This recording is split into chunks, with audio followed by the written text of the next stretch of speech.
sibuyas. Ganyan na, oh. Ganyan.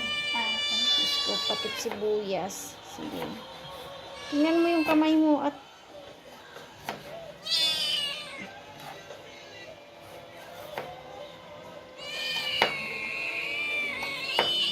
pati sibuyas, di marunong. Sige, kaya nga tuturuan na kita eh.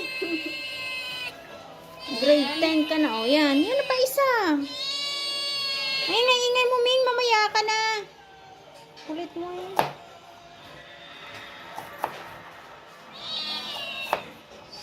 Bulago. Sige na. Yung kamay mo. Solid.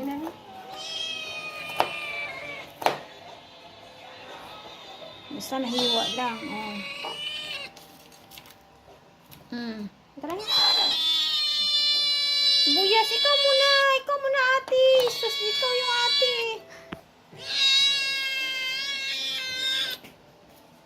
You're so buang. Di ba hindi ano? I-gaganunin ang kadilyo? Okra? Muna? Sige na. Basta hiwain mo lang maliliit. Diyos ko, Mariusep. Hehehe. Liitin mo. Sobra? Yung kamay mo. Diyos ko. Litan ko pa. Liitan mo pa. Ah? Meron pa isa, oh. Mas masarap maraming sibuyas. Sabi mo. Yung kamay mo, tumingin ka. Hindi ganyan mag-slice. Diyos ko, Yan Mariusep. mapaliit. Liitan mo pa konti.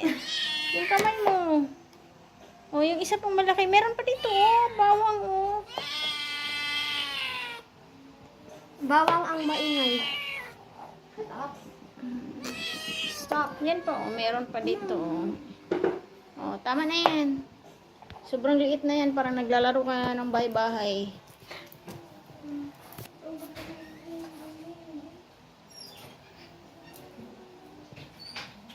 Balak ka, wala kang chicken.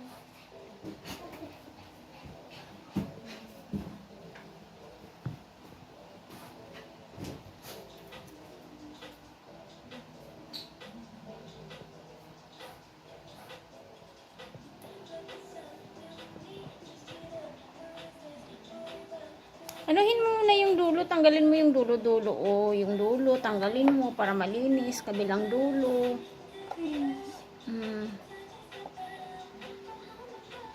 Ewan ko kung paano niya ini-slice. Bahala na, basta na-slice.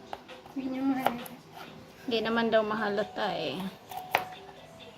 Kaya lang naman yung kakain. Yung kamay mo. Yung kamay mo, ayusin mo. Huwag kang tawa ng tawa. Ang lalaki naman yan, no? Patry. Ganyan lang mag-slice ng sibuyas. Ay, bawang. Parang naglalaro lang siya. Paano kaya niya ini-slice? Di ba inaanay ng ganun? Gaganunin? Dapat nga pupukin. Ayaw mabasag na yung misa natin. Hayaan mo si ate.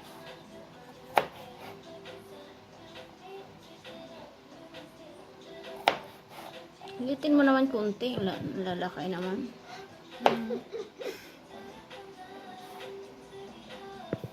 Ibang hindi marunong magkasod. Tapos yung sili. Ikaw na. Ikaw ang ate. Tinuturuan nga kita eh. Sige na. Ayan. Oh, dandahan kasi yung kamay mo. Diyos ko, Mariusip. Oh, tapos. Gawin mo. Yung hiwain mo sa gitna. Kasi lahat. Oh, siyempre lahat. Yung kamay mo. Diyos ko.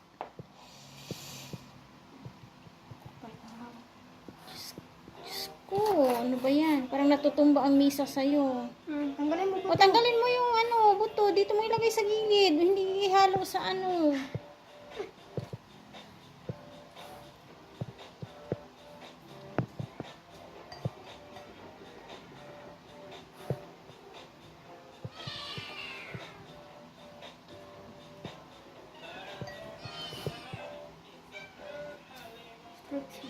Enough na.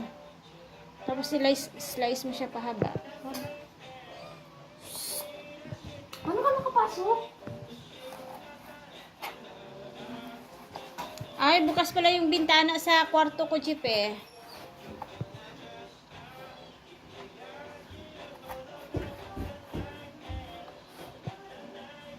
Yan, tingnan niyo. Diyos ko, hirap na hirap siya mag-slice.